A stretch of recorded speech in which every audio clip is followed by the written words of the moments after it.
এবং মঞ্চের সম্মুখে যারা উপস্থিত রয়েছেন আমার পিতৃতুল্য সমবয়সী মা ও বোনেরা, আসসালামু আলাইকুম। আমাকে 1 মিনিট সময় দেওয়া হয়েছে বক্তব্য দেওয়ার জন্য। আমি 1 মিনিটই বলবো, তবে মিনিটটা একটু লম্বা হবে। আজকে মোস্তফা স্যারের ভাষায় কথাটা বললাম।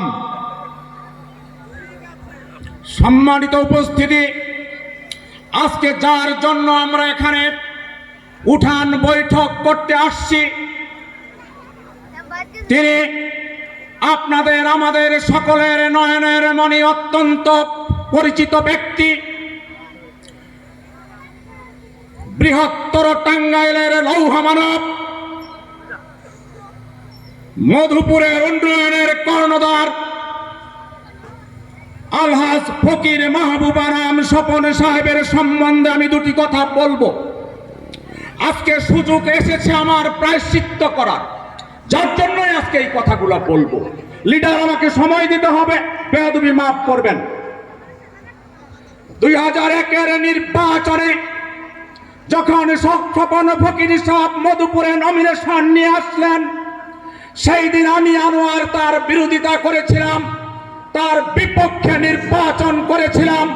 সেই দিন আমি বুঝতে পারিনি যে স্বপন ফকির এত উঁচু মাপের নেতা, স্বপন ফকির এত ক্ষমতাধর নেতা, তাই তার বিরোধিতা করেছিলাম।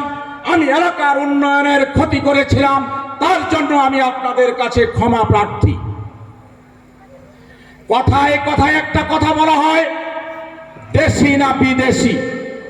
আমি প্রশ্ন করতে চাই, এখানে যারা উপস্থিত রয়েছেন, স্বপন ফকির 25 বছর যদি এই মধুপুরে বিচরণ করে থাকেন, 25 বছর যাবৎ যদি তিনি আমাদের মাঝে বসবাস করে থাকেন, তিনি যদি এই মধুপুরের ভোটার হয়ে থাকেন, তিনি যদি মধুপুরের ট্যাক্স দিয়ে থাকেন, তাহলে তিনি বিদেশি কিভাবে হলেন?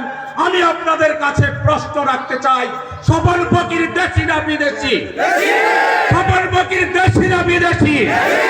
তাহলে ভোট দিব কাকে? ভোট দিব কাকে? আমার দ্বিতীয় প্রশ্ন হলো, স্বপন ফকিরকে কেন ভোট দেব? এই প্রশ্ন যদি আপনারা করেন, আমি বলতে চাই, বিগত দিনে যারা মধুপুরে নির্বাচন করেছেন, এমপি হয়েছেন, ক্ষমতার অধিষ্ঠিত হয়েছেন, তাদের চাইতে তিনি ক্ষমতায় না গিয়েও, তিনি এমপি না হয়েও আমাদের কাজ তিনি করেছেন কিনা? যদি করে থাকে, আগামী নির্বাচনে তিনি ভোট পাবেন কিনা? ভোট দেব কাকে? ভোট দেব কাকে? বন্ধুরা আমার, কিছু কিছু লোক বলেন এই অবৈধ নমিনেশন মানি না। আমি প্রশ্ন রাখতে চাই, স্বপন ফকির সাহেবকে নমিনেশন কে দিয়েছেন? Mother of democracy Begum Khaleda Zia. Nomination কে দিয়েছেন? তারেক জিয়া। তাহলে কোন সন্তান যদি তার বাবাকে অস্বীকার করে, তাহলে তার পরিচয় কি হবে? তাই আমি বলতে চাই, স্বপন ফকিরের নমিনেশনকে যে অবৈধ নমিনেশন বলবে, আমি বলতে চাই। আরেকটি কথা বলেই আমি আমার বক্তব্য শেষ করব। ভাইয়ের আমার, আগামী নির্বাচন আমরা অনেকেই মনে করতেছি খুব সহজ হবে। আমি বলতে চাই, 2001-এর যে ষড়যন্ত্র, সেই ষড়যন্ত্র আবারও মধুপুরের মাটিতে অনুষ্ঠিত হবে। যে মহড়া আমরা গতকাল দেখেছি, আমরা যদি মনে করে থাকি আমরা নমিনেশন পেয়েছি, স্বপন ফকির সাহেব এমপি হয়ে যাবে, আমাদের মানুষের দুয়ারে দুয়ারে ভোট চাইতে হবে না, তাহলে আমরা বোকার রাজ্যে বসবাস করতেছি। বন্ধুরা আমার, আমি আপনাদের কাছে বলতে চাই, আগামী নির্বাচনে আমরা সকলেই প্রত্যেকের বাড়ি বাড়ি গিয়ে ভোট প্রার্থনা করব, আমরা যেন স্বপন ফকির সাহেবকে পার্লামেন্টে পাঠাতে পারি। তবেই আমরা শান্তি হব, তবেই আমরা আমাদের ইজ্জত ফিরে পাবো।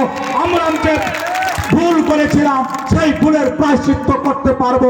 সবাইকে ধন্যবাদ। আসসালামু আলাইকুম। বেগম খালেদা জিয়া জিন্দাবাদ, তারেক রহমান জিন্দাবাদ, স্বপন ফকির জিন্দাবাদ। লম্বা সময় নেওয়ার জন্য আমি আবারও ক্ষমা চেয়ে নিচ্ছি। আসসালামু আলাইকুম।